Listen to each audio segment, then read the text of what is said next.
بسم الله الرحمن الرحيم بسم الله الرحمن الرحيم إن الحمد لله رب العالمين الملك المعبود الذي خلق البشر في ألوان مختلفة وجعل الناس شعوبا وقبائل ليعرف بعضهم بعضا وصلاة ربي وسلامه الأتمان الأكملان على من تنور به الوجود سيدنا ونبينا ورؤوفنا ورحيمنا رسول الله الذي أرسله الله للناس كافة بشيرا ونذيرا وسراجا منيرا ورحمة للعالمين وأسوة للخلق جميعا وشفيعا لهم في الدنيا والآخرة وعلى آله الأطهار وأصحابه الأخيار وأتباعه الأبرار إلى يوم الدين محفيل شروطه দয়াল নবীজির মুহাব্বতে সবাই দরুদ শরীফ পাঠ করব। আমরা ডানে বামে দেখব না, যেহেতু আজকের এই মাহফিল দুনিয়ার কাউকে দেখানোর জন্য আসি নাই। আজকের এই মাহফিল একমাত্র আমার মাওলারে দেখার জন্য এসেছে। কথা ঠিক কি না? আপনারা ক্যামেরায় লাইভ দেখতে পাচ্ছেন, এই লাইভ বেশি ভালো হবে না সোনার মদিনার লাইভ বেশি ভালো হবে? কোন লাইভ বেশি ভালো হবে? নিশ্চয়ই সোনার মদিনার লাইভ বেশি ভালো হবে। সেই জন্য সবাই কামলিওয়ালা রসুলের মুহাব্বতে একসাথে দরুদ শরীফ পড়ব। আল্লাহুম্মা সাল্লি আলা নবিয়ানা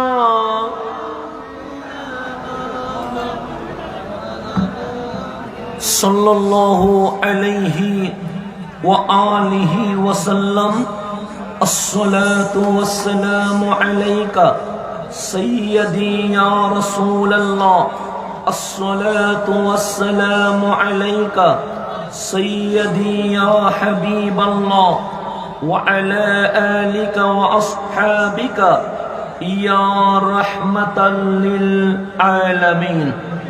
সুন্নি ঐক্য পরিষদ ও ছাত্র যুব পরিষদের ব্যবস্থাপনা এলাকাবাসী এবং প্রবাসীদের যৌথ সহযোগিতা ঐতিহাসিক শাহাদাতে কারবালার স্মরণে সাথে সাথে হযরতে সৈয়দুনা ইমাম হাসান ও ইমাম হুসাইন রাদিয়াল্লাহু তাআলা আনহুমা হিফজখানা ও এতিমখানার সালানা জলসা উপলক্ষে 15তম সুন্নি কনফারেন্সে এতক্ষণ ধরে যিনি তাকরীর পেশ করেছেন আমাদের আপনাদের সকলেরই প্রিয়জন মৌলানা বেলাল উদ্দিন নোমানি মুদ্দাজিল্লুহুল আলী।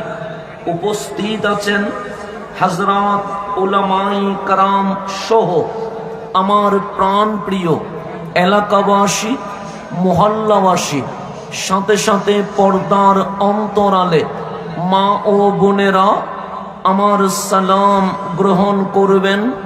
আসসালামু আলাইকুম ওয়া রাহমাতুল্লাহি ওয়া বারাকাতুহু। যেহেতু আজকের এই মাহফিল 23তম রজনীতে চলছে, একদিকে মাহে রমজান রোজার মাস চলছে, অন্যদিকে আল কোরআন পবিত্র কোরআনের মাস, এই রহমত মাগফিরাত নাজাতের মাস চলছে। আজকের এই রাত লাইলাতুল কদরের রাত। কেন লাইলাতুল কদর এক রাতে নয়, আমার রসুল বলেছেন লাইলাতুল কদর 5 রাতে পাওয়া যায়। 21 রাত, 23 রাত, 25 রাত, 27তম রাত, 29তম রাত, এই 5 রাতেই লাইলাতুল কদর গোপন আছে। আজ এই 23তম রজনী, এটাও লাইলাতুল কদর। আমার আল্লাহ বলছেন লাইলাতুল কদরি খায়রুম মিন আলফি শাহর। ওহো আমার বান্দা, যদি 1000 মাস দিনের বেলায় রোজা রেখে জিহাদ করো আর রাতভর যদি কিয়ামুল লাইলে কাটিয়ে দাও, 83 বছর 4 মাস লাগাতার ইবাদত করলে আমি আল্লাহ তোমার আমলনামায় যে সওয়াব দিব, এক লাইলাতুল কদরে ঈমান নিয়া সওয়াবের আশায় যদি ইবাদত করো, এক লাইলাতুল কদরে 1000 মাসের চেয়ে আরো বেশি সওয়াব দিয়ে দিব। এমন লাইলাতুল কদরে আমরা বসা। তো আপনারা সবাই লাইলাতুল কদরের মাহফিল শোনেন কেন? কারণ আল কোরআনে আল্লাহ তাবারক ওয়া তাআলা সূরাতুল কদর নাজিল করে লাইলাতুল কদরের শান, লাইলাতুল কদরের মান, লাইলাতুল কদরের মর্যাদা, লাইলাতুল কদরের রিফআত, লাইলাতুল কদরের আসমাত আমার আল্লাহ বর্ণনা করেছেন। কিন্তু আমরা এটাই জানি লাইলাতুল কদর দামি কেন। তখন আলেম কুল বলেন ইন্না আনজালনাহু ফি লাইলাতুল কদর। যেই কোরআন তুমি দেখতে পাচ্ছ, এই কোরআন সফর মাসে আসে নাই। যেই কোরআন তুমি দেখতে পাচ্ছ, এই কোরআন রবিউস সানিতে আসে নাই। যেই কোরআন তুমি দেখতে পাচ্ছ, এই কোরআন শাবান মাসে আসে নাই। রমজানের লাইলাতুল কদরে কোরআন নাজিল হয়েছে বিদায় লাইলাতুল কদর দামি হয়ে গেছে। এখন জানলাম লাইলাতুল কদর দামি কোরআনের কারণে, কোরআনের কারণে। কিন্তু এই উম্মতে মুহাম্মাদি লাইলাতুল কদর কেমনে পাইলো? বাবা আদমের উম্মত লাইলাতুল কদর পাই নাই, কালিমুল্লাহর উম্মত লাইলাতুল কদর পাই নাই, খলিলুল্লাহর উম্মত লাইলাতুল কদর পাই নাই, রুহুল্লাহর উম্মত লাইলাতুল কদর পাই নাই। আমরা ভাগ্যবান, হাবিবুল্লাহর উম্মত লাইলাতুল কদর পেয়ে গেছে। আমাদের চেয়ে দামি যেমন কেউ নাই, লাইলাতুল কদরের চেয়ে দামি কোন রাত নাই। তো আমরা মাহফিল করি লাইলাতুল কদর দামি কেন? আল কোরআন নাজিল হয়েছে। লাইলাতুল কদর দামি কেন? লৌহে মাহফুজের কোরআন এই জমিনে চলে এসেছে, কিন্তু আমরা শুনি না লাইলাতুল কদর কেমনে পাইলাম। সেই জন্য আল কোরআনের যে সূরা আছে, সূরা নাজিলের শানে নুজুল আছে, প্রেক্ষাপট আছে, ঘটনা আছে। এক সূরার পর আরেক সূরা কেন নাজিল হয়েছে, এটার পিছনে বিশাল গবেষণা আছে। সেই জন্য কোরআন বুঝতে উলুমুল কোরআন পড়তে হয়। উলুমুল কোরআন ছাড়া কোরআন বোঝা যায় না। তো লাইলাতুল কদর কেমনে পাইলাম? 27তম রজনী আসলে আমরা পুরা মহল্লা সাজিয়ে ফেলি। 27তম রজনী আসলে আমরা ঘুম হারাম করে ফেলি। কখনো কোরআন পড়ি, কখনো জিকির করি, কখনো তাসবিহ পড়ি, কিন্তু লাইলাতুল কদর পাইলাম কেমনে? এই ঘটনা কেউ বলে না।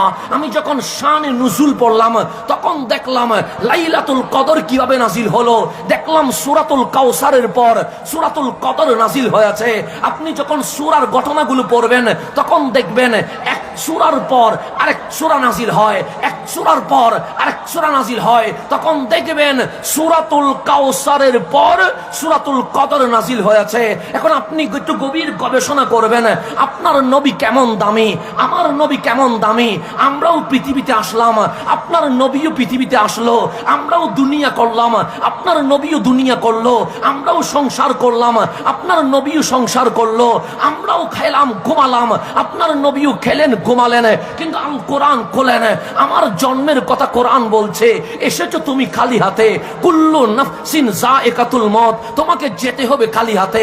হাসানের জন্ম খালি হাতে, হাসানের বাবার জন্ম খালি হাতে, হাসানের দাদার জন্ম খালি হাতে, হাসানের নানার জন্ম খালি হাতে, বাংলার উপদেষ্টার জন্ম খালি হাতে, বাংলার রাষ্ট্রপতির জন্ম খালি হাতে, প্রধানমন্ত্রীর জন্ম খালি হাতে, বিশ্বের ক্ষমতাধর শিল্পপতির জন্ম খালি হাতে।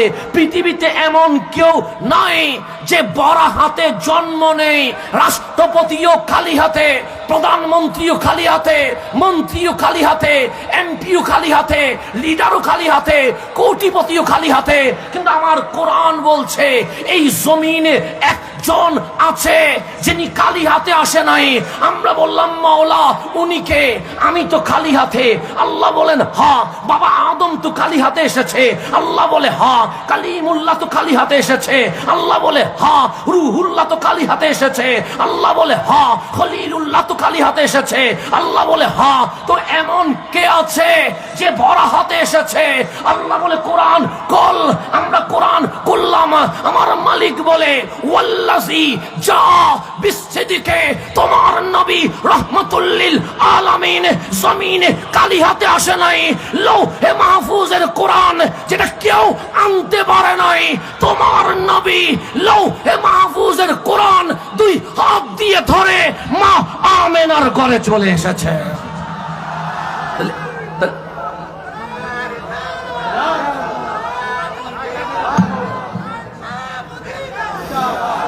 তাহলে গভীর মনোযোগ।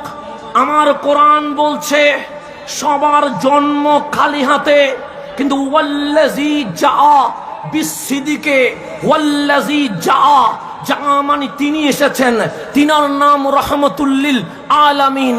কিভাবে আসলেন? সে বিসসিদকে, সত্য নিয়ে। এই সত্যের নাম কোরআন। আজ রমজান দামি কেন? বলবেন কোরআনের কারণে। লাইলাতুল কদর দামি কেন? বলবেন কোরআনের কারণে। হাসানের মাহফিল শুনেন কেন? বলবেন কোরআনের কারণে।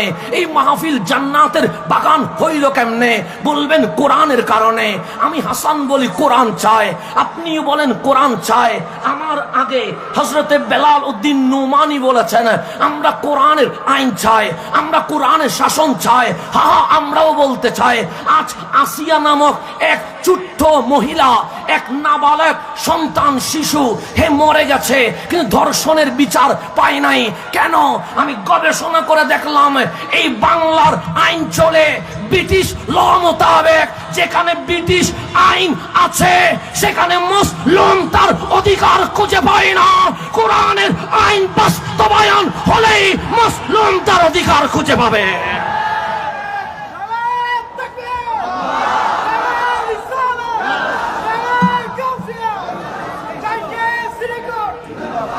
বাংলাদেশ চলে ব্রিটিশ লয়ে, ব্রিটিশ আইনে। যার কারণে জালেম হয়, মুসলিম জুলুমের শিকার হয়।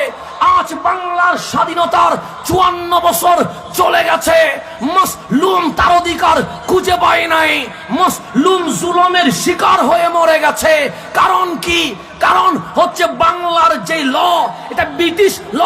ব্রিটিশ ল এর ধারার ভেতরে জালেম ছাড় পেয়ে যায়, মুসলিম জুলুমের শিকার হয়। যেদিন এই সোনার বাংলায়, শাহ জালালের বাংলায়, শাহ পরানের বাংলায়, 360 বারে আউলিয়ার বাংলায় কোরআনী শাসন বাস্তবায়ন হলেই সিন্ডিকেট বস্ত বন্ধ হয়ে যাবে। এই সিন্ডিকেট, ধর্ষণ, জেনা, মাদক, দুর্নীতি, অর্থপাচার, এই সবগুলোর পিছনে একটাই দায়ী, আমার আইন ঠিক নাই। আমাদের ব্রিটিশ ল এটা মুসলিমের অধিকার দেয় না, এটা জালেমকে দুর্নীতি করতে শেখায়। আর আমার কোরআন এটা বেলালকে কাবার উপর তুলে দিতে শেখায়। সেজন্য কোরআনের আইন আর ব্রিটিশ ল এর মধ্যে ভাগ আছে না? নাই, আছে। এখন আসেন গভীর মনোযোগ। আমি যেদিকে চলে যাচ্ছি সেদিকে চলে যায়। তাহলে আমি হাসান কোরআনের পিছনে, আপনি কোরআনের পিছনে। কোরআনের সাথে জুটলে দামি হয়ে যায়। সেজন্য আমার নবী বললেন, ও গো উম্মত, কোরআন তেলাওয়াত করো। আমরা বললাম ইয়া রাসূলুল্লাহ কোরআন পড়লে কি লাভ হবে? হ্যাঁ, কোরআন পড়লে লাভ হবে। কেন? সাল কোরআন শাফিউন, কোরআন সুপারিশ করবে। কাল কিয়ামতে যখন তুমি বেঁচে যাবা, কাল কিয়ামতে তুমি যখন আটকে যাবা, তোমার সাথে বন্ধুত্ব যদি কোরআনের হয়, কোরআন তোমার জন্য দাঁড়িয়ে যাবে। তো কোরআন সুপারিশ করলে মালিককে অ্যাকসেপ্ট করবে। আমার নবী বললেন হ্যাঁ, কোরআন সুপারিশ করলে তুমি জান্নাত পেয়ে যাবা। কেন? কোরআন সুপারিশ করতে দেরি, তোমার জান্নাতে যাইতে দেরি হবে না। সেজন্য মুসলমান চলতে হবে কোরআন মোতাবেক। কোরআন যদি বলে হালাল, আমাকে বলতে হবে হালাল। কোরআন যদি বলে হারাম, আমাকে বলতে হবে হারাম। কোরআন যদি বলে হ্যাঁ, আমাকে বলতে হবে হ্যাঁ। কোরআন যদি বলে না, আমাকে বলতে হবে না। আমি রাস্তায় তাও কোরআনের পিছনে, আমি ঘরে তাও কোরআনের পিছনে, আমি বাজারে তাও কোরআনের পিছনে, আমি মাহফিলে তাও কোরআনের পিছনে, আমি কাবার সামনে তাও কোরআনের পিছনে। এখন মুসলমান কোন দিকে? কোরআন যেদিকে। কোরআন খুলে দেখেন, কোরআন বলছে সূরাতুল ফাতিহা। আমি বুঝে গেলাম এটার নাম ভূমিকা, আমি বুঝে গেলাম এটার নাম ইন্ট্রোডাকশন, আমি বুঝে গেলাম এটার নাম শুরু কথা। সূরাতুল ফাতিহার আগে দেখলাম লেখা আছে বিসমিল্লাহির রহমানির রহিম, এর আগে লেখা আছে মক্কিয়া। কোরআন আমাকে ডাক দিয়ে বলছে আমার নাম মক্কি। দ্বিতীয় পৃষ্ঠা উল্টালাম, নাম সূরাতুল বাকারা, দেখলাম আলিফ লাম মিম, এর উপরে লেখা আছে মাদানিয়া। কোরআন বলে আমার নাম মদনী। কোরআন করলাম একটার নাম মক্কি, একটার নাম মদনী। কোরআন তুমি কি দুই প্রকার? কোরআন বলে হ্যাঁ, আমার নাম দুই প্রকার। কখনো আমার নাম মক্কিয়া, কখনো আমার নাম মদনিয়া। বাজার চলবে কোরআনের কথা মোতাবেক, আমার ঘর চলবে কোরআনের কথা মোতাবেক, আমার অর্থনীতি চলবে কোরআনের কথা মোতাবেক, বাংলার শাসন বিশ্ব শাসন চলবে কোরআনের কথা মোতাবেক। যখন বিশ্ব মুসলিম কোরআনের কাছে আসবে, তখন মুসলমানের বিজয় হবে, অন্যথায় বিজয়ের আশা করা যাবে না। একদিকে দেখতে হবে আপনার ইমামকে, দুই নাম্বার দেখতে হবে কোরআন সামনে না পিছনে। আমার নবী বলে কোরআন যদি সামনে হয় তুমি জান্নাতি, কোরআন যদি পিছনে হয় তুমি জাহান্নামী।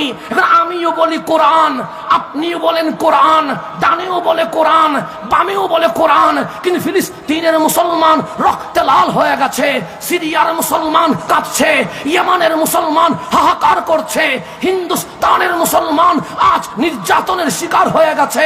কামলিওয়ালা বলে কোরআন সামনে হলে বিজয়, কোরআন পিছনে হলে পরাজয়। তারপরও মায়ের খাই কেন? ফিলিস্তিনেও মায়ের, সিরিয়াতেও মায়ের, লেবাননেও মায়ের, ইরাকেও মায়ের, আফগানেও মায়ের, হিন্দুস্তানেও মায়ের, সব জায়গায় মায়ের খাই কেন?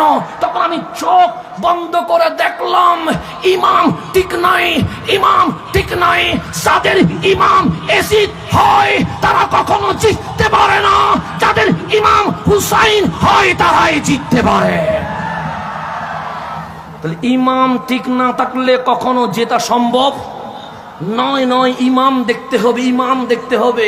সেই জন্য শাহ জালালের বাংলায় ইমাম ঠিক করেন, শাহ পরানের বাংলায় ইমাম ঠিক করেন, নাসিরুদ্দিন সিপাহ সালার বাংলায় ইমাম ঠিক করেন, শাহ আমানতের বাংলায় ইমাম ঠিক করেন, মোল্লা মিসকিনের বাংলায় ইমাম ঠিক করেন, গরিবুল্লাহর বাংলায় ইমাম ঠিক করেন, গৌসুল আজম মাইজভান্ডারির বাংলায় ইমাম ঠিক করেন, শাইন শাহী সিরকোটের বাংলায় ইমাম ঠিক করতে হবে। আজকে ইমাম ঠিক নাই, ইমাম ঠিক না থাকার কারণে মায়ের ইমাম ঠিক নাই। এখন বলবেন হুজুর ইমাম কাকে বানাতে হবে? এখন বলেন ফিলিস্তিনের মুসলমান মায়ের খায় কি খায় না? খায় তো নাকি? আজকে আপনি কাঁদছেন কার জন্য? ফিলিস্তিনের মুসলমানের জন্য। কেন? আমরা ইফতার করতে পানি নিয়ে বসে আছি, আর ইফতারের মুহূর্তে মসজিদে আকসা রক্তে লাল হয়ে গেছে। ফিলিস্তিনের যে দৃশ্য আপনি দেখতে পাচ্ছেন, আজ থেকে 800 বছর আগে সোনার বাংলায় মুসলমানের রাজ্য ছিল না, মগের রাজ্যই ছিল। এই বাংলাদেশেও ইসরায়েলের মতো একটা ভূমি ছিল, কিন্তু আজ 90% মুসলমান। আপনি বলবেন কেমনে আসছে? তখন দেখবেন একজনের নাম আসবে, নাম তার শাহ জালাল ইয়ামানি। তিনি এসেছেন শাহজালাল যখন বাংলায় এসেছেন 360 আউলিয়া নিয়ে এসেছেন, কিন্তু আপনারে যদি বলি মুসলিম সেনাপতির নাম কি, তখন আপনি বলবেন না শাহ পরাণ। শাহ পরাণ শাহ জালালের আপন বাগিনা, কিন্তু বাগিনারে সেনাপতি বানাই নাই। 360 আউলিয়ার মাঝে অনেক আত্মীয় স্বজন ছিল, কিন্তু শাহ জালাল সেনাপতি বানাই নাই। কারে সেনাপতি বানাইছে? নাম তার নাসিরউদ্দিন সিপাহ সালা। ওনারা বললেন তুমি সেনাপতি। এখন আপনি জিজ্ঞেস করেন, এই শাহ জালাল আপনার বাগিনা কি শাহ পরাণ ছিল না? শাহ জালাল বলবে হ্যাঁ শাহ পরাণ ছিল। তো সেনাপতি বানান নাই কেন? ওনারে সেনাপতি বানাবো না। 360 আউলিয়ার মাঝে আপনার রক্তের বন্ধনে অনেক আত্মীয় স্বজন কি ছিল না? শাহ জালাল বলবে হ্যাঁ ছিল, কিন্তু সেনাপতি বানাবো না। আমরা বললাম নাসিরউদ্দিন সিপাহ সালা এমন কি আছে ওনার মাঝে যাকে আপনি সেনাপতি বানিয়ে দিয়েছেন? শাহ জালাল ডাক দিয়ে বলে 360 আউলিয়ার মাঝে একজন নবী বংশের ফুল আওলাদ রাসূল আছে, নাম তার নাসিরউদ্দিন সিপাহ সালা। আমি শাহ জালাল নাসিরউদ্দিন সিপাহ সালাকে ইমাম বানায়া সেনাপতি বানায়া বিশ্ব মুসলিমকে মেসেজ দিলাম, নাসিরউদ্দিন সিপাহ সালার রক্তে কামলিওয়ালা নবীর রক্ত বহমান আছে। শুয়ে আছে নাসিরউদ্দিন, বসে আছে নাসিরউদ্দিন, দাঁড়িয়ে আছে নাসিরউদ্দিন সোনার বাংলায়, কিন্তু কানেকশন সোনার মদিনায়। শাহ জালাল বলে তোমার ইমামের সম্পর্ক যদি সোনার মদিনার কানেকশন ডাইরেক্ট হয় তাহলেই জিততে পারে। সেই জন্য নাসিরউদ্দিন সিপাহ সালা সেনাপতি হইতে দেরি, মগের রাজ্য মুসলমানের রাজ্য হয়ে গেছে। শাহ জালাল সোনার বাংলার এই মেসেজের মাধ্যমে বিশ্ববাসীকে জানিয়ে দিয়েছে ইমাম যদি নবীওয়ালা হয় মুসলমান জিতে, আর ইমাম যদি এজিদ ওয়ালা হয় মুসলমান মার খায়। আপনার ইমাম এজিদ ওয়ালা না নবী ওয়ালা একটু দেখার দরকার আছে না? নাই, যেই দলেই করেন আমার কোনো আপত্তি নাই। আপনার দলের ইমামটা কোন পক্ষে দেখেন, এজিদ ওয়ালা না নবী ওয়ালা? যদি এজিদ ওয়ালা ইমাম হয় লক্ষ মানুষ হবে, কোটি মানুষ হবে, কিন্তু জিততে পারবেন না। আর যদি ইমামটা নবী ওয়ালা হয় 72 জন থাকলেও মুসলমানের বিজয়ের পতাকা উঠে যাবে, এতে কোনো সন্দেহ। এখন ফিলিস্তিন কি সারা জীবন মার খাবে? না না না। ফিলিস্তিন কি হারিয়ে যাবে? না না। মসজিদ আকসা কি ধ্বংস হয়ে যাবে? না। আপনার কামলিওয়ালা রাসূল বলেছেন উম্মত ফিলিস্তিনের মুসলমান মার খাবে।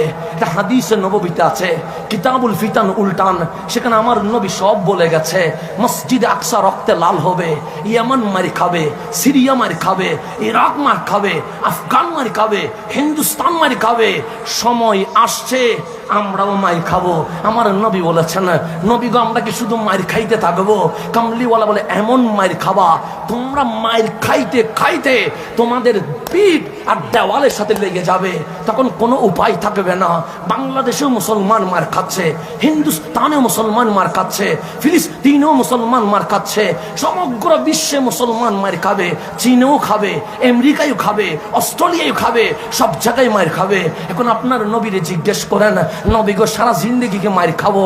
আমার রসুল বলেন মার খাইতে খাইতে যখন দেওয়ালের সাথে তোমাদের পিঠ লেগে যাবে, আমি নবী ভবিষ্যৎবাণী করে গেলাম ফিলিস্তিন জিতবে, মসজিদে আকসা তোমাদের আওতাধীন চলে আসবে। আমার নবী বলে গেছে। সুতরাং ফিলিস্তিন আমরা হারাবো না, ফিলিস্তিন আমাদের থাকবে, মসজিদ আকসা আমাদের থাকবে। তখন আমরা জিজ্ঞেস করলাম, নবী গো এখন তো দেখি ফিলিস্তিন মার খায়, কই কেউ তো প্রতিবাদ করে না। সৌদি আরব প্রতিবাদ করে না, কাতার প্রতিবাদ করে না, কুয়েত প্রতিবাদ করে না, আবুধাবি প্রতিবাদ করে না, কোন আরব রাষ্ট্র মুসলমানের পক্ষে কথা বলে না। আমার রসুল বলে লাগবে না প্রতিবাদ, লাগবে না ক্ষেপণাস্ত্র, লাগবে না বোমা, লাগবে না কোনো ক্ষমতাধর রাষ্ট্রের সাপোর্ট। কেমনে কেমনে জিতবো? আমার রসুল বললেন, ফাতেমা রে আমি নবী মদিনার হুজরায় বসে কিয়ামত পর্যন্ত দেখতে পাচ্ছি। বলে আমার কথা নয়, হাদিসের কথা বলছি। আমার রসুল বললেন, ওগো আমার ফাতেমা, আমি বসে আছি হুজরায়, আমি কিয়ামত পর্যন্ত দেখতে পাচ্ছি। ফাতেমা, তোমার মাঝে কি আছে জানো? আম্মাজান ফাতেমা বলে, কি আছে? শুধু হাসান আছে তা নয়, শুধু হুসাইন আছে তা নয়, শুধু জৈনুল আবেদিন আছে তা নয়, শুধু ইমাম বাকের আছে তা নয়, শুধু জাফর সাদেক আছে তা নয়, শুধু আব্দুল কাদের জিলানী আছে তা নয়, শুধু মাইনুদ্দিন আজমিরি আছে তা নয়, শুধু শাইন শাহ সিরকুট সৈয়দ আহমদ শাহ সিরকুটি আছে তা নয়, গাউসুল জামান সৈয়দি সনদি হুজুর আল্লামা তৈয়ব শাহওয়াজি আছে তা নয়, গাউসুল আজম আহমদুল্লাহ মাইজবান্ডারি আছে তা নয়। তো কি আছে? আমি নবী দেখতে পাচ্ছি আখেরি জামানায় একজন ইমাম আসবে, ইউকল আল মাহাদি, তারে মানুষ মাহাদি বলবে। ওই মাহাদি যখন আমি নবীর উম্মতের ইমাম হয়ে যাবে, এক দিনে সারা বিশ্বে ইসলামী খেলাফত কায়েম হয়ে যাবে। আমার রসুল বলতেন, ইউকল আল মাহাদি, ওনার নাম মাহাদি বলবে মানুষ। যেমন আমার নাম হাসান আজহারি নয়, আমার নাম শুধু হাসান, কিন্তু আমার নামের পিছনে একটা আজহারি লাগাই দিয়েছেন। কেন? সে আজহারে পড়েছেন সেই জন্য। এটা আমার মাও রাখে নাই, এটা আমার বাবাও রাখে নাই, এটা আমার পরিবার রাখে নাই, এটা লকব হয়ে গেছে। ঠিক ইমাম মাহাদিকে ইউকল আল মাহাদি, ওনার মানুষ মাহাদি বলবে, কিন্তু এটা ওনার আসল নাম নয়। নবীগু ওনার নাম কি? ইসমুহু কা ইসমি, ওনার নাম আমার নামে, নাম ওনার মুহাম্মদ। ওনার মায়ের নাম আমার মায়ের নামে, মায়ের নাম আমেনা। ওনার বাবার নাম আমার বাবার নামে, নাম ওনার বাবার আব্দুল্লাহ। আমার রসুল বললেন, ওনার নাম হবে মুহাম্মদ, ওনার মায়ের নাম হবে আমেনা, ওনার বাবার নাম হবে আব্দুল্লাহ। উনি মদিনা থেকে চলে আসবে মক্কায়, খানায়ে কাবার সামনে বসবে। উনি চাইবে গোপন হইতে, কিন্তু আল্লাহ ওনাকে প্রকাশ করে দিবে। ওই খানায়ে কাবার সামনে 313 জন বায়াত হবে। এই 313 জন নিয়ে উনি ফিলিস্তিন অভিমুখে রওনা হবে। প্রতিমধ্যে ঈসা রুহুল্লাহ নেমে আসবে। ঠিক যখন মাহাদি আর ঈসা রুহুল্লাহর বাহিনী সামনে যাবে, মুসলমান জিতে যাবে। এখন মাহাদি কার ছেলে হবে? আমার বংশে আসবে? না না না। আমার দাদার বংশে আসবে? না না না। আমার মেহমানের বংশে আসবে? না না না। আমার রসুল বলছে, ফাতেমা, আমি দেখতে পাচ্ছি আল মাহাদিউ মিন ইতরাথি মিন ওয়ালাদি ফাতেমা। মাহাদি নবী পরিবারের বংশধর, ফাতেমার আওলাদ।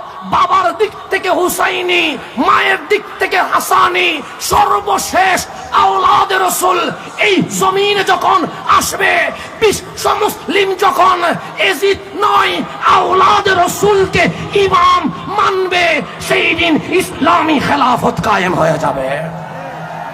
আওলাদ রাসূল কি হইতে হবে? ইমাম হইতে হবে। ইমাম হবে আওলাদ রাসূল। আর বাংলাদেশে আপনি আওলাদ রাসূল বললে হাসেন, তামাশা করেন, টিটকারি করেন। আর আমার রসুল বলছে, আল মাহাদি মিন ইতরাতি, মাহাদি আমার পরিবারের, মিন ওয়ালাদি ফাতেমা, আমার ফাতেমার আওলাদ। অনেকেই বলে আবার আওলাদ রসুল এগুলা কি? এগুলা তো কিছুই নাই। আর আমার নবী বলছে, তোমরা যখন মাইর খাবা, তোমাদের পিঠ যখন দেওয়ালে লেগে যাবে, যেই ইমাম এসে এই জমিনে ইসলামের বিজয় আনবে, উনি ইমাম মাহাদি। উনি কারো বংশধর নয়, উনি নবীর বংশধর। তাহলে আওলাদের রাসূল মানা লাগবে কি লাগবে না? লাগবে। আমি এখানে একটা ছোট্ট ঘটনা বলে ফেলি, গভীর মনোযোগ দিবেন। মাহফিল চলছে, এখন আমরা মসজিদে নামাজ পড়ি কি পড়ি না? পড়ি তো। তখন যখন আমি ইমাম হই, তখন আপনারা আমার পিছনে নামাজ পড়েন। যখন কোন হুজুর ইমাম হয়, তখন আপনারা হুজুরের পিছনে নামাজ পড়েন। এখন বুকে হাত দিয়ে বলেন, আজকে যদি ঈসা আলাইহিস সালাম চতুর্থ আসমান থেকে চলে আসে, আমরা কি আর কারো পিছনে নামাজ পড়ব? কার পিছনে নামাজ পড়ব? ঈসা আলাইহিস সালামের পিছনে। কেন? উনি একজন নবী, উনি একজন রসুল।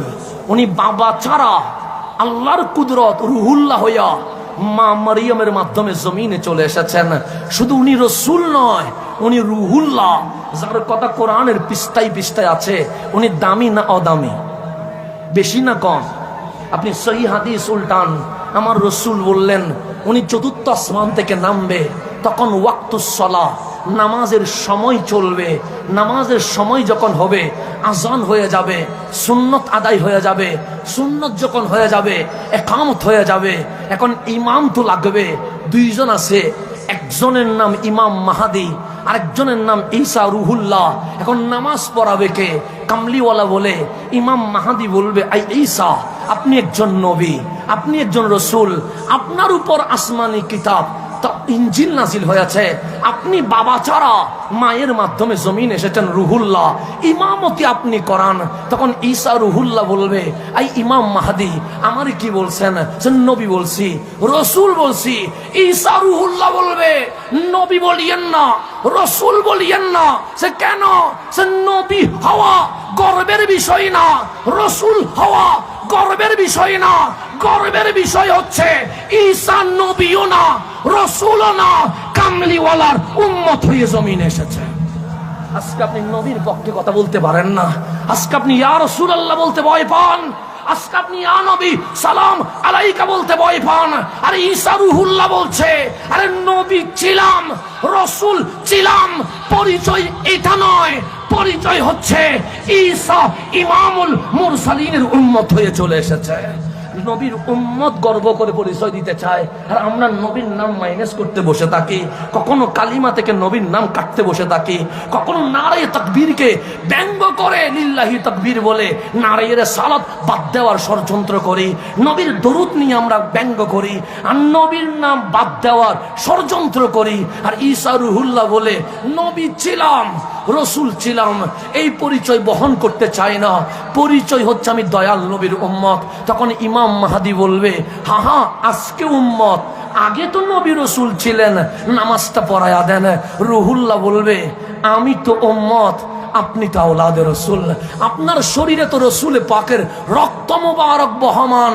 ঈসা ধন্য হবে যদি আওলাদে রসুলের পিছনে নামাজ পড়তে পারে। ঈসা রুহুল্লাহ দাঁড়ায়া বলছে, আমি ইমাম মাহাদির পিছনে নামাজ পড়বো, আমি আওলাদ রসুলের পিছনে নামাজ পড়বো। আর আপনারা আওলাদ রসুল নাম শুনলে মাথা গরম হয়ে যায়, হাসি ঠাট্টা করেন। আজ ইমাম হাসান ইমাম হুসাইনের মাহফিল, আজ কারবালার মাহফিল, আমরা হাসানীয়, আমরা হুসাইনীয়, আমরা সাহাবায়ে কেরামকে তাজিম করি, আহলে বাইতের গোলামি করি। এটার নাম আহলে সুন্নাত ওয়াল জামাত। এখান থেকে লড়ে যাওয়ার কোনো সুযোগ নাই। আমার রাসূল বলে, কাইফা আনতুম, তোমাদের কেমন আনন্দ হবে, কেমন উল্লাস হবে? আমরা বললাম, নবী গো কখন?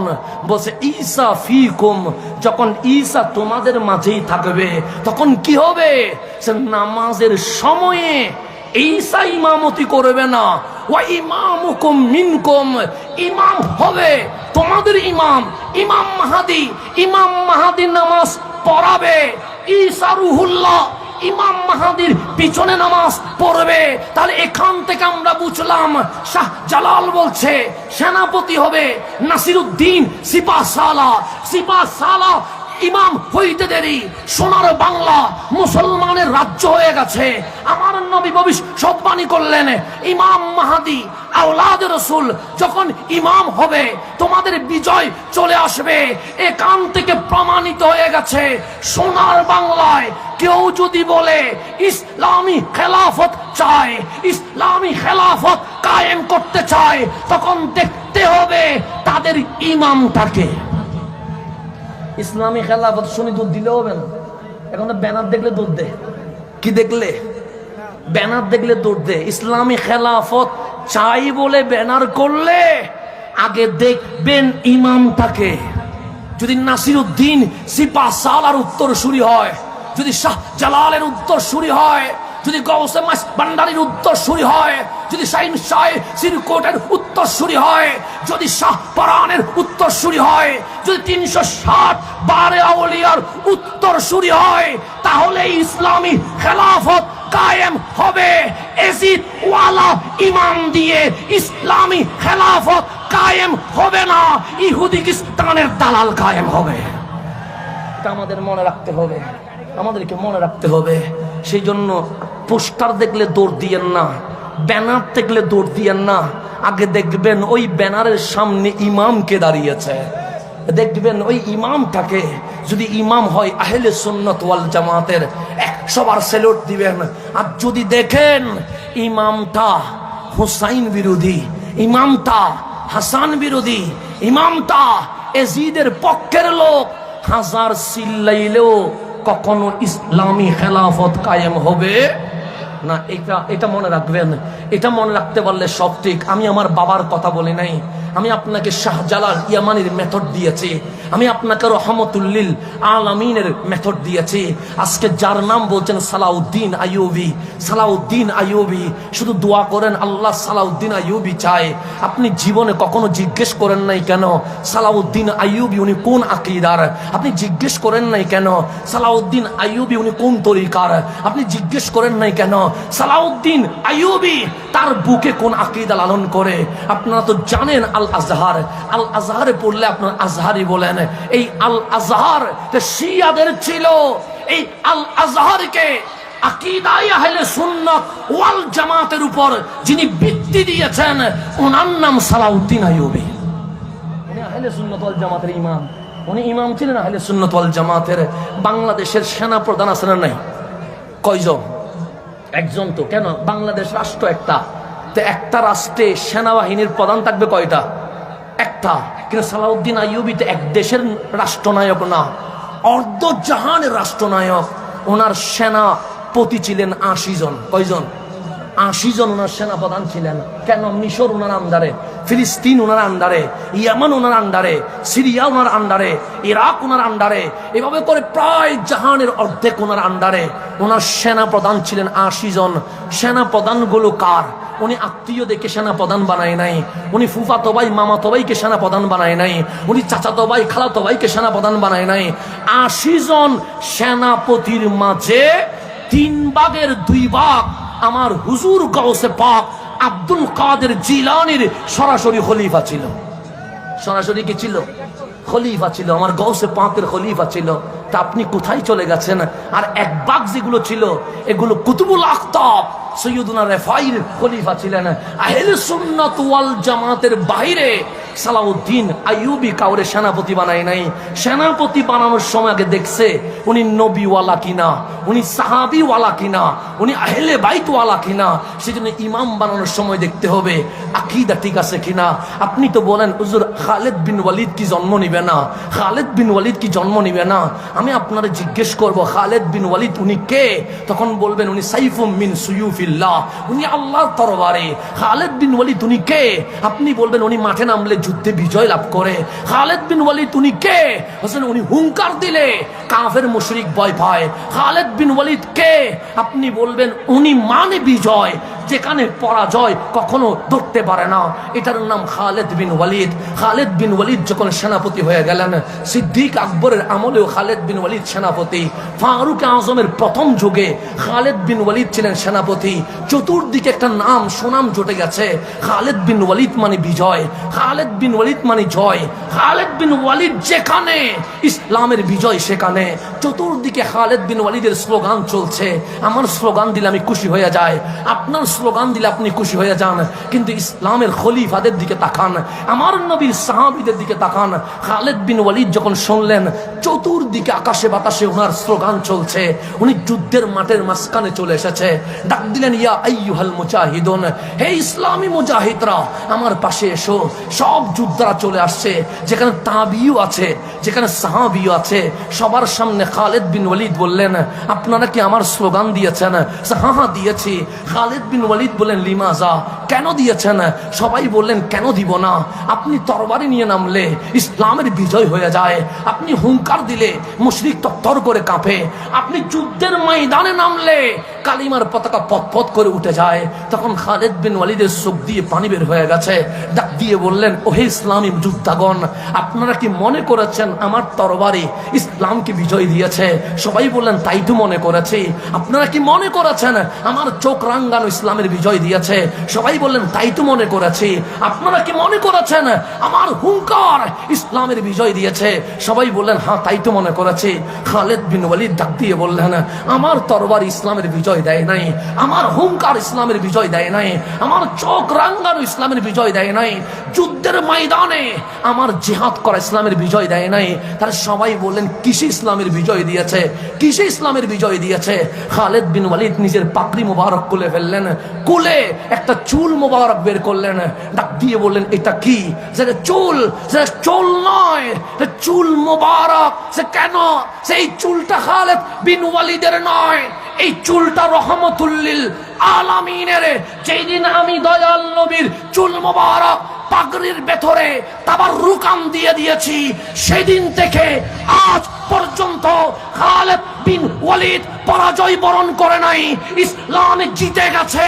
তা আজ কেউ সোনার বাংলায় কেউ যদি ইসলাম বিজয় করতে চায়, সবচেয়ে কুম্বিদের সামনে গিয়ে নবীর কদম ধরে যেদিন লব্বাইক ইয়া রাসূলুল্লাহ স্লোগান হবে, খুদার কসম বিশ্বে ইসলামী খেলাফত কায়েম হয়ে যাবে।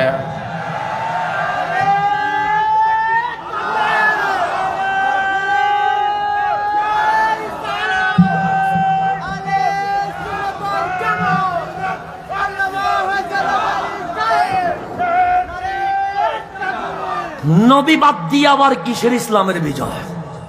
আজকে আমার সোনার বাংলা ইসলামের বিজয় চাই নবী বাদ দিয়া। নবী বাদ দিয়া কিসের ইসলামের বিজয়? এজিদও চেয়েছিল, পৌঁছে গিয়েছে। আজকেও যদি সোনার বাংলায় নবী বাদ দিয়া ইসলামের বিজয় চায়, কখনো বিজয় আসবে না। আমার নবী বুকে নিলে ইসলামের বিজয় আসবে। যারা নবীরে বুকে নেই তাদের নাম আহলে সুন্নাত ওয়াল জামাত। এটা বাদ দিয়ে আপনি ইসলামের বিজয় আনতে পারবেন না। আল্লাহ যেন আমাদেরকে বোঝার তৌফিক নসিব করে। এখন আসেন, আমি যেখানে ছিলাম সেখানে চলে যায়।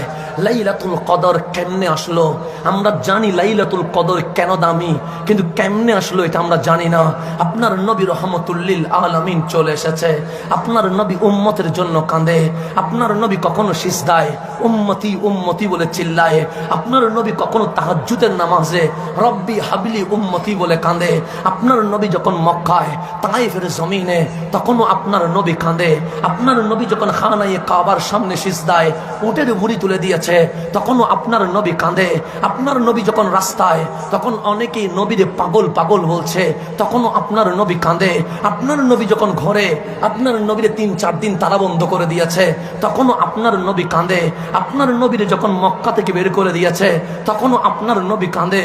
আপনার নবী যখন বদরে, তখনও আপনার নবী কাঁদে। আপনার নবী যখন উহুদে দন্দন মুবারক শহীদ হয়ে গেছে, তখন 2 চোখের পানি ছেড়ে দিয়ে বলছে, মাওলা আমার দাঁত শহীদ হয়েছে আমি মেনে নিয়েছি, কিন্তু আমার উম্মতরে আযাব দিলে আমি মানতে পারবো না। তখনও আপনার নবী কাঁদে। আপনার নবী যখন হুনাইনে, তখনও আপনার নবী কাঁদে। আপনার নবী যখন খন্দকে, তখনও আপনার নবী কাঁদে। আপনার নবী যখন হুদাইবিয়ায়, তখনও আপনার নবী কাঁদে। আপনার নবীর জীবনী পড়বেন, সেখানে লেখা আছে কাসরাতুল বুকা ওয়া কিল্লাতুদ দিহাক, কাঁদেন বেশি হাসেন কম। আল্লাহ ডাক দিলেন জিবরিল, আমার নবীরে কয়বার দেখেছো? জিবরিল বলে 24,000 বার দেখেছি। কিরকম দেখলা? জিবরিল বলে কাঁদে বেশি, হাসতে দেখি নাই। আমার আল্লাহ বলে আমার হাবিবকে আমি বেশি ভালোবাসি। ও জিবরিল জানোনি, খলিল বলে আল্লাহর রাজি করতে চায়, সফিউল্লাহ বলে আল্লাহর রাজি করতে চায়, রুহুল্লাহ বলে আল্লাহর রাজি করতে চায়, আসমান ও জমিন বলে আল্লাহর রাজি করতে চায়, সমস্ত মাখলুকাত বলছে আল্লাহর রাজি করতে চায়। আর আমি বলি ফালা নুওয়াল্লিয়ান্নাকা কিবলাতান তারদাহা, হাবিব পশ্চিম দিয়ে আমি কি করব, পূর্ব দিয়ে আমি কি করব, উত্তর দক্ষিণ দিয়ে আমি কি করব? আপনি নবী যেদিকে খুশি সেই দিকে ফিরে যান। আমি আল্লাহ আপনার রাজি করার জন্য বারবার ক্যাবলা চেঞ্জ করতে রাজি আছি। সবাই বলে আল্লাহ রাজি হোক, আল্লাহ বলে আমার কামলিওয়ালা রাজি হোক, আমার হাবিব যেন রাজি হয়ে যায়। আল্লাহ বলেন জিবরিল, আমার নবী হাসলে আমার ভালো লাগে, আমার নবী কিলকিল করে হাসলে আমার ভালো লাগে। সেজন্য নবী একদিন হাসছিলেন। আল্লাহ বলে কেমন লাগছে জানোনি? আমরা বললাম কেমন লাগছে? আল্লাহ বলে ওয়াদ্দুহা, দুপুরের সূর্য জমিনে যেভাবে আলোকিত করে ফেলেছে, আমার নবীর হাসি আজ লৌহ কলম আরশ পর্যন্ত আলোকিত করে ফেলেছে। আপনার নবী কাঁদেন বেশি, হাসেন কম। তা আল্লাহ বললেন জিবরিল, আজকে এমন সূরা নাজিল করব তোমার নবী হেসে দিয়ে দিবে, মুসলমানের নবী হাসি দিয়ে দিবে, হাবিবুল্লাহ হাসি দিয়ে দিবে। জিবরিল বলে বড় ভালো হয়, আজকে যখন কোরআন নিয়ে যাব হাবিবুল্লাহ হাসবে, এটা আমার জন্য বড় আনন্দের বিষয় হবে।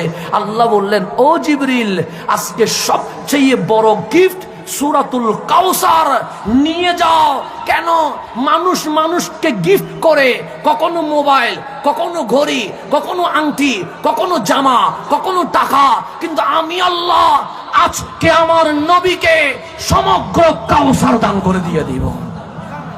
আল কাউসার ইয়ানি ইমাম নসফি বলছে আল খায়রা কুল্লাহ, পৃথিবী নয় মাখলুকাত আলামিনে যা আছে সমস্ত ভালো 100তে 100 আল্লাহ নবীরে মালিক বানাই দিছে। সেজন্য আমার নবী বলে আনা কাসিমুন ওয়াল্লাহু ইউতি, আমি নবী বন্টনকারী, দেওয়ার মালিক আল্লাহ, কিন্তু চাইতে হবে নবীর কাছে। আজকে বলে শিরক, আজকে বলে শিরক। আরে বুখারী খুলেন, যার নাম আপনি খুলে পান আন আবি হুরায়রা, যার নাম হাদিসের বইয়ে সবচেয়ে বেশি, ওনার নাম সৈয়দুনা আবু হুরায়রা রাদিয়াল্লাহু তাআলা আনহু। উনি বলছে আমার এলম একটু কম ছিল, আমি সকালে শুনলে বিকেলে ভুলে যায়, বিকেলে শুনলে রাতে ভুলে যায়, রাতে শুনলে পরের দিন আমার মনে থাকে না, কিন্তু আমি নবীর পিছনে পিছনে থাকি। আমি আহলে সুফা, নবী বাজারে আমি বাজারে, নবী জিহাদে আমি জিহাদে, নবী মসজিদে আমি মসজিদে, নবী ঘরে আমি নবীর দরজায়, 24 ঘন্টা আমি নবীর পিছনে পিছনে থাকি। অনেক সাহাবী 1 সপ্তাহ পর আসতে পারে, 1 মাস পর আসতে পারে, 6 মাস পর আসতে পারে, প্রবাসী চাইলে তো প্রতিদিন আসতে পারে না। তো যখন সাহাবীদের কোনো কিছু জিজ্ঞাসা করার দরকার পড়ে তখন নবীর কাছে যায় না, যদি বিয়াদবি হয়ে যায়। কারণ আদবের নাম সুন্নিয়ত, আদবের নাম সাহাবিয়ত, আদবের নাম আহলে বাইত। যেখানে আদব নাই সেখানে ইসলাম কখনো থাকতে পারে না। সেই জন্য আদবের নাম আহলে সুন্নাত ওয়াল জামাত। সাহাবীরা চলে আসে আবু হুরায়রার কাছে, ডাক দিয়ে বললেন আবু হুরায়রা, তুমি তো সব সময় নবীর পাশেই থাকো, এই মাসালাটা নবী কি বলেছে, এই জিনিসটার ব্যাপারে নবী কি বলেছে, এই বিষয়ে রাসূলের হাদিস কি? আবু হুরায়রা বলে আনা নাসিতু, আমি তো ভুলে গেছি। সকালে শুনলে বিকেলে বলি, বিকেলে শুনলে রাতে বলি, রাতে শুনলে তারপরের দিন ভুলে যায়। তখন সাহাবায়ে কারাম বলছে আবু হুরায়রা, তুমি নবীর পিছনে পিছনে ঘুরো কিন্তু কিছুই তো মনে রাখতে পারো না, তো নবীর পিছে থেকে লাভ কি? সরে যাও। একজন জ্ঞানী সাহাবী নবীর পিছনে থাকবে, যিনি যা শোনে তা মনে রাখতে পারে। সৈয়দুনা আবু হুরায়রা বলে দুনিয়া দিয়ে দিতে পারবো, পৃথিবী দিয়ে দিতে পারবো, কিন্তু নবী তো দিতে পারবো না। আবু হুরায়রার চেহারা মলিন হয়ে গেছে, চোখের মধ্যে পানি জমে গেছে, মসজিদে নববীর কোনায় বসে আছে। আমার নবী ঢুকলেন মসজিদে নববীতে, দেখলেন আবু হুরায়রা কাঁদছে। কামলিওয়ালা ডাক দিলেন ইয়া আবু হুরায়রা, হে আমার আবু হুরায়রা, খিদা লেগেছে? আবু হুরায়রা বলে না। ব্যথা পেয়েছো? আবু হুরায়রা বলে না। কেউ কষ্ট দিয়েছে? আবু হুরায়রা বলে না। আমার কামলিওয়ালা বলে কাঁদো কেন? আমার পাশে এসো। সৈয়দুনা আবু হুরায়রা দৌড়াইয়া চলে আসলেন, ডাক দিয়ে বললেন মন খারাপ? আবু হুরায়রা বলেন হ্যাঁ। সে কেন? আপনার সাহাবায়ে কারাম আমাকে বিভিন্ন বিষয়ে জিজ্ঞেস করে, আমি ভুলে যাই, উত্তর দিতে পারি না। আজকে আমাকে বলেছে আমি যেন সরে যাই। একজন জ্ঞানী সাহাবী যেন আপনার কদমের পাশে চলে আসে। আমার কামলিওয়ালা বলে আবু হুরায়রার কি লাগবে? আবু হুরায়রা বলে টাকা লাগবে না, গাড়ি লাগবে না, বাড়ি লাগবে না, দুনিয়া লাগবে না, নবীর কদমে থাকার জন্য এলম লাগবে। নবীরে আমার এলম দেন। বুখারীর হাদিস, আমার কথা না, বুখারীর হাদিস। নবী গো আমার এলম দেন। আবু হুরায়রা সাহাবী রাসূল রাদিয়াল্লাহু তাআলা আন, উনি এলম খুঁজেন নবীর কাছে। তো আমার নবীর তো বলা দরকার, আবু হুরায়রা তুমি শিরক করছো কেন? আল্লাহর কাছে চাও। এ কথা বলে নাই। আমার নবী বললেন আবু হুরায়রা আনা কাসিমুন ওয়াল্লাহু ইউতি, আমি বন্টনকারী, দেওয়ার মালিক আল্লাহ। ঠিক জায়গায় এসেছো। আরে যা লাগবে আমারই বলবা, আমি নবী দিব। আবু হুরায়রা চাদর খুলে দাও। আবু হুরায়রা নিজের চাদর খুলে দিলেন। আমার নবী হাতের মুষ্টিতে কি যেন দিয়ে দিলেন, ডাক দিয়ে বললেন আবু হুরায়রা চাদরটা বুকে লাগাও। সৈয়দনা আবু হুরায়রা বলে চাদর বুকে লাগাইলাম, সেদিন থেকে আমার নবীর ইন্তেকাল পর্যন্ত আমি আবু হুরায়রা একটা শব্দ আর ভুলে যাই নাই। আমার নবী দিতে পারে কি পারে না? পারে। বুখারী বলছে, বুখারী কি শিরকের কথা বলবে? বুখারী কি বেদাতের কথা বলবে? তো সেই জন্য এটার নাম হচ্ছে ইন্না আতাইনা কাল কাউসার। হাবিব আমি আপনার কাউসার দিয়ে দিয়েছি। ইমাম নাসফি বলে আল খায়রা কুল্লাহ, আমার মালিকের ভান্ডারের মধ্যে যত ভালো আছে 100-এ 100, 100-তে 100% মালিকানা আল্লাহ রহমতুল্লিল আলামিনকে দিয়ে দিয়েছে। আপনি আমারে টাকা দিলে আমি খুশি হয়ে যাই, আপনি আমার আইফোন দিলে আমি খুশি হয়ে যাই, আপনি আমারে বাংলো দিলে আমি খুশি হয়ে যাই, আপনি আমারে গাড়ি দিলে আমি খুশি হয়ে যাই, কিন্তু আমার নবীর চোখে কোনো কোনো হাসির চিহ্ন নাই। আমার নবীর চেহারা লাল হয়ে গেছে, আগে যা কাঁদতেন এখন তার চেয়ে বেশি কান্না করছে। জিবরিল ডাক দিলেন, মাওলা তোমার নবী নাকি আজকে হাসবে, কিন্তু সর্বশ্রেষ্ঠ গিফট সূরাতুল কাউসার তুমি দিয়ে দিলা, তোমার নবী তো হাসে না, কাঁদে। তখন আল্লাহ ডাক দিলেন, হাবিব আমি কাউসার কিন্তু আদম সফিউল্লাহরে দেই নাই, হাবিব বলে জানি। আমি কিন্তু কাউসার মুসা কালিমুল্লাহরে দেই নাই, হাবিব বলে জানি। আমি কিন্তু কাউসার ইব্রাহিম খলিলুল্লাহকে দেই নাই, হাবিব বলে জানি। আমি কিন্তু কাউসার ঈসা রুহুল্লাহরে দেই নাই, হাবিব বলে জানি। যেই গিফট আগেও কাউরে দেই নাই, ভবিষ্যতেও কাউরে দিব না, সেই কাউসার আপনারে দিয়ে দিয়েছে। হাবিব খুশি হন নাই? হাবিব বলে বড় খুশি হয়েছে। আল্লাহ বলে খুশি হইলে কি মানুষ কাঁদে? আপনি কাঁদছেন কেন? তখন হাবিব বলে, মাওলা আমারে তো কাউসার দিলা হাসার জন্য, কিন্তু আমি হাসতে পারি নাই। আল্লাহ বলে কেন? তখন হাবিবুল্লাহ বলছে, মাওলা আমারে কাউসার দিলা, আমার উম্মত রে কি দিলা? দেখেন, আপনি আমারে দিলেন আমি চলে যাবো কেন? আমি তো আমারটা পেয়ে গেছি। আপনি আমার যখন গড়ি দিবেন আমি বলছি আলহামদুলিল্লাহ। আমার বউরে কি দিবেন এটা আমার দরকার নাই, আমার বাপরে কি দিবেন এটা আমার দরকার নাই, আমার দিলেন আমি খুশি হয়ে যাব। কিন্তু হাবিবকে মাওলা কাউসার দিয়েছে, হাবিবের চোখ দিয়ে পানি পড়ছে। আল্লাহ বলেন খুশি হন নাই? হাবিব বলে বড় খুশি হয়েছে। তো কাঁদছেন কেন? হাসার মতো খুশি হইতে পারি নাই কেন? আমারে কাউসার তো দিয়ে দিলা, কিন্তু আমার উম্মতরে তো এখনো কিছু দাও নাই। মালিক তুমি জানো না আমি মা আমেনার ঘরে এসে রব্বি হাবলি উম্মতি বলেছি? তুমি জানো না আমি মেরাজের ওই লামাকানে উম্মতি উম্মতি বলেছি? তুমি জানো না আমি বদর উহুদ হুনাইন খন্দকে উম্মতি উম্মতি বলেছি? মালিক তুমি জানো না আমি আমার জানের চেয়ে উম্মতরে বেশি ভালোবাসি? আল্লাহ বললেন, জিবরিল দেখছো নে হাবিবুল্লাহরে কাউসার দিয়েছে, কিন্তু সুখের পানি বন্ধ হয় নাই। উম্মতরে কি দিয়েছি এটার হিসাব চায়। জিবরিল বলছিলাম না আজকে আমার নবীরে হাসাবো, আজকে আমার নবীরে হাসাবো, হাবিব উম্মতরে কিছু দিতে হবে। হাবিব বলে উম্মত না পাইলে আমি খুশি হব না। আল্লাহ বলে ইন্না আতাইনা কাল কাউসার, হাবিব কাউসার আপনি রাখেন। ইন্না আনজালনাহু ফি লাইলাতিল কদর, আপনার উম্মতকে আপনি নবীকে খুশি করার জন্য আমি লাইলাতুল কদর দিয়ে দিয়েছি।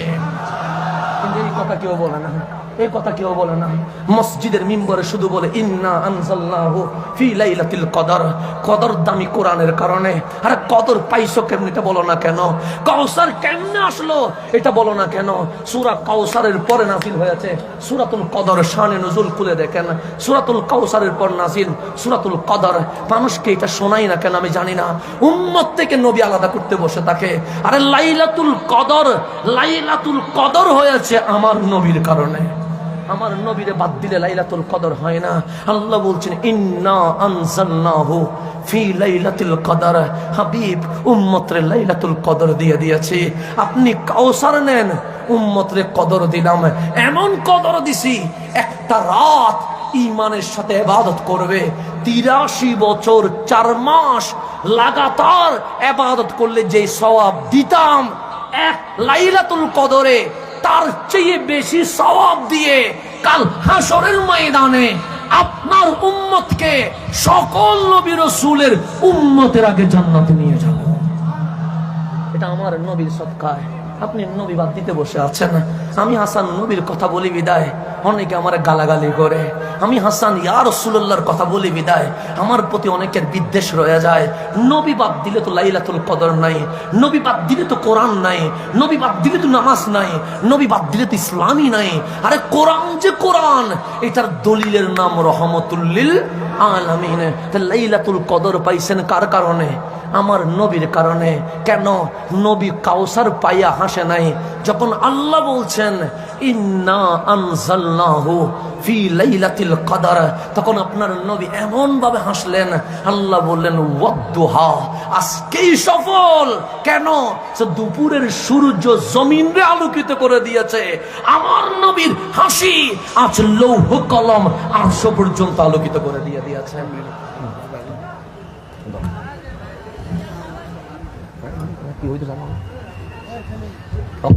আলহামদুলিল্লাহ, অল্প কিছুক্ষণের মধ্যেই আজকের মাহফিলের যিনি প্রধান আকর্ষণ আল্লামা গিয়াসউদ্দিন আত-তাহারি সাহেব কিবলা মুদাজিল্লুহুল আলী মঞ্চের মধ্যে তশরিফ আনবেন।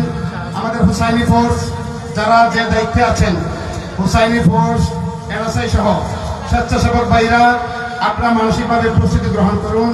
সংক্ষিপ্ত সময়ের মধ্যেই আজকের মাহফিলের যিনি পদাধিকারী তাহেরি সাহেব মঞ্চের মধ্যে তশরিফ আনবেন।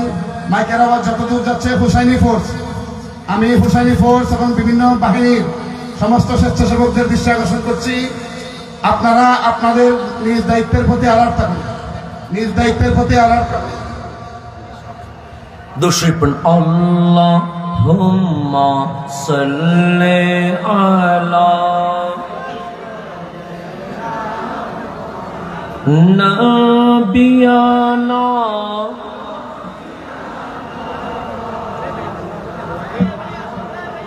তাহলে আজকের রাত লাইলাতুল কদরের রাত। আমার রাসূল আরবি সাল্লাল্লাহু আলাইহি ওয়াসাল্লাম যে বলেছে 5 রাতের মাঝে লাইলাতুল কদর আছে, এর মাঝে আজকের রাত লাইলাতুল কদরের রাতের মাঝে রয়ে গেছে। আর এই লাইলাতুল কদর আমার আল্লাহ উম্মতকে গিফট করেছে, উম্মতের নবী রহমতুল লিল আলামিনকে রাজি করার জন্য। সেই জন্য আমি বলি নাই, আমি বললে মানিয়েন না। আমার বাবা জান বলেন নাই, আমার বাবা বললেও মানিয়েন না। বাংলাদেশের কোনো পীর সাহেব বলে নাই, বাংলাদেশের পীর সাহেব বললেও মানিয়েন না। যিনি ইমাম বুখারীর রচিত বুখারী শরীফের সরা লিখেছেন ইমাম কাসতালানি, উনি যখন এইভাবে করে ছাত্রদেরকে হাদিসের দরস দিচ্ছেন, আমি না, যাকে আমিরুল মুমিনিন ফিল হাদিস সেই জামানায় বলা হইতো, ইমাম কাসতালানি, ওনাকে যখন জিজ্ঞেস করা হয়েছে, হুজুর লাইলাতুল কদর সম্পর্কে আল্লাহ বলছে, আপাতত থাক না, থাক থাক থাক, অসুবিধা নেই, আপাতত থাক, সমস্যা নেই, আপাতত রাখিয়ে দেন, সমস্যা নেই, হ্যাঁ আচ্ছা কুলি দেন না, অসুবিধা নেই, কুলি দেন, সমস্যা নেই, হয়েছে, সরে যান, সরে যান, সমস্যা নেই, এতটুকু দেখুক, অসুবিধা নেই। এখন সমস্যা হচ্ছে, দেখতেছেন আপনারা, না দেখলেও তো প্রেম হয় না, এর মধ্যে ঝামেলা পড়ে গেছে। না দেখলে কি হয় না, প্রেম হয় না। সেই জন্য প্রেমিকদেরকে একটু দেখতে দিতে হয়, অসুবিধা নেই ইনশাল্লাহ। আপনারা ইয়া করিয়েন না, আপনারা এতটুকু তাকেন আর সামনে আসিয়েন না, যেহেতু এখানে মিডিয়ার বাইরে আছে, এতটুকু তাকেন। মোহাব্বত একটা সীমা আছে, সীমা যেন ক্রস না হয়। আমার কথা বুঝেননি, ঝামেলা হয় কোনো, গভীর মনোযোগ। আমি বললে মানিয়েন না, আমি বলি নাই আমাকে মানার নাম ইসলাম, আমি বলি নাই আমার বাবাকে মানার নাম ইসলাম, আমি বলি নাই বাংলাদেশের অমুকরে মানার নাম ইসলাম, আমি বলি সিদ্দিক আকবরের আকীদা মানার নাম ইসলাম। এটা বাদ দেওয়া যাবে? ফারুক আজমের আকীদা মানার নাম ইসলাম, উসমান ও জুন্নুরাইনের আকীদা মানার নাম ইসলাম, মাওলা আলীর প্রেমকে মানার নাম ইসলাম। আপনি আগে দেখেন বুকের মধ্যে সিদ্দিক আকবরের আকীদা আছে কিনা, ফারুক আজমের বিশ্বাস আছে কিনা, উসমান ও জুন্নুরাইনের আকীদা আছে কিনা, মাওলা আলীর আকীদা আছে কিনা। যদি দেখবেন ওনাদের আকীদা আছে, তাহলে বুঝবেন আপনি মুসলমান, অন্যথায় মুসলমান হওয়ার কোনো সুযোগ। আপনারা কাবায় যেতে চান কি চান না? রমজান মাসে খানায়ে কাবায়, আচ্ছা ঠিক আছে, সমস্যা নেই। এখন আসেন, খানায়ে কাবা দামি না অদামি? আমরা কাবায় যেতে চাই কি চাই না? আপনারা যখন হজে যান, তখন বাংলাদেশ এয়ারপোর্টে দেখবেন কিছু ফ্রি বই দেয়, কি দেয় না? দেয়। কাবার ফজিলত আছে, আরাফার ফজিলত আছে, মিনা মুজদালিফার ফজিলত আছে, জমজমের ফজিলত আছে, সাফা মারওয়ার ফজিলত লেখা আছে, লাস্ট পৃষ্ঠায় লেখা আছে হজে মক্কায় গেলেও মদিনায় যাওয়ার দরকার নাই। কোন বইয়ে? ফ্রি বইয়ে। কোন বইয়ে? টাকা পাই কোত্থেকে? প্রশ্ন আছে না নাই? ফ্রি বইয়ে সবকিছু লেখা আছে, লাস্ট পৃষ্ঠায় লেখা আছে নবীর রওজায় যাওয়া শিরক বেদাত, এটা লেখা আছে। এখন বলেন ফ্রি বই দামি না উসমান ও জুন্নুরাইন দামি? কে দামি? উসমান ও জুন্নুরাইন। আমার নবী হুদাইবিয়া 1400 সাহাবী বসে আছে, কামলিওয়ালা বললেন উসমান, একটু মক্কায় যান, ভেতরে কাফেরদের প্রস্তুতি দেখেন। উসমান যুন্নুরাইন চলে গেছে মক্কায়, আমার নবী বায়াত করাচ্ছে। কামলিওয়ালা নবীর হাত উপরে, 1400 সাহাবীর হাত নিচে। আমার রসুল ডাক দিলেন, সবাই হাত দিয়েছে, সবাই বললেন হাত দিয়েছে, ইল্লা ওয়াহিদ, একজনে দেয় নাই। আমার কামলিওয়ালা মান হুয়া, তিনি কে? সোনার নাম উসমান যুন্নুরাইন, উনি এখানে নাই, চলে গেছে মক্কায়। আমার কামলিওয়ালা বলে, কে বলে উসমান হাত দেয় নাই? এটা আমার হাত, আর আমার বাম হাত এটা উসমানের হাত। আমার নবীন নিজের হাত বেকার হাত বানাই দিছে, উসমানের হাত। তা আল্লাহ বললেন, হাবিব কি হচ্ছে? সে বায়াত হচ্ছে। কিরকম? উপরে আমার হাত, বাম হাত এটা উসমানের, নিচে 1400 সাহাবীর। আল্লাহ বলে ইয়াদুল্লাহি ফাওকা আইদিহিম, শুধু এখানে নবীর হাত নয়, উসমানের হাত নয়, আমি আল্লাহ আমার কুদরতি হাত রেখে দিয়েছে। তাহলে উসমান যুন্নুরাইন দামি না অদামি? উনি মক্কায় ঢুকে গেছে, মক্কার মুশরিকরা বলছে, উসমান জামেলা তোমার নবীর সাথে, তোমার সাথে কোনো জামেলা নাই। খানায়ে কাবা তাওয়াফ করো, গিলাপ ধরো, চুমু দাও, মসজিদে হেরেমে 1 রাকাতে 1 লাখ তোমার নবী বলেছে, নামাজ পড়ো। উসমান খানায়ে কাবার দিকে তাকাচ্ছে না। সবাই বললেন কি হলো? সে একদিকে হুদাইবিয়াতে ইমামুল আম্বিয়া, আরেকদিকে কাবা। আমি উসমান নবীরে পিছনে রেখে খানায়ে কাবা তাওয়াফ করব না। কেন? একটা কাবা, আরেকদিকে কাবারও কাবা, কাবারও কাবা পিছনে গেলে ঈমান চলে যায়। এই কাবা সামনে নিলে নামাজ হয়। যেদিন আমার সামনে কামলিওয়ালা রাসূল থাকবে, সেই দিন আমি খানায়ে কাবা তাওয়াফ করব। উসমান যুন্নুরাইন নবী বাদ দিয়া কাবা কি করে নাই? তাওয়াফ করে নাই। আর আপনি বলছেন কাবায় গেছো, মদিনায় যাওয়ার দরকার নাই।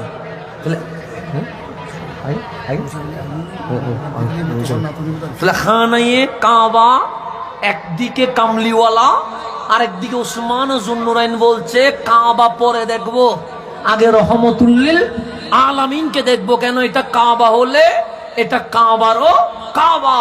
তা আজকেও যদি মুসলমান নবীকে বুকে নিয়া খানায়ে কাবার সামনে যায়, তাহলেই কাবার হজ হবে, অন্যতায় হজ কখনো হবে না। সেজন্য আমার আলা হযরত বলছেন, হাজিও आओ शहंशाह का रौजा देखो, काबा देख चुकी काबा का काबा देखो। हाजी काबा तो देखला, হজ করলা, কিন্তু হজ কবুল হইছে কিনা জানো না। যদি চাও হজ কবুল হোক, তাহলে কাবারও কাবা কামলিওয়ালার কদমে চলে আসো। তাই আজকের মাহফিলের আমাদের শেষ ডাক, যেদিন আমার নবী আপনার বুকে আসবে, সেদিন আপনার আকীদা মজবুত হবে। যখন আপনার আকীদা মজবুত হবে, সেদিন ইসলামের বিজয় আসবে। এই কথাই বলে এখানে শেষ করছি। আসসালামু আলাইকুম ওয়া রাহমাতুল্লাহি ওয়া বারাকাতুহু।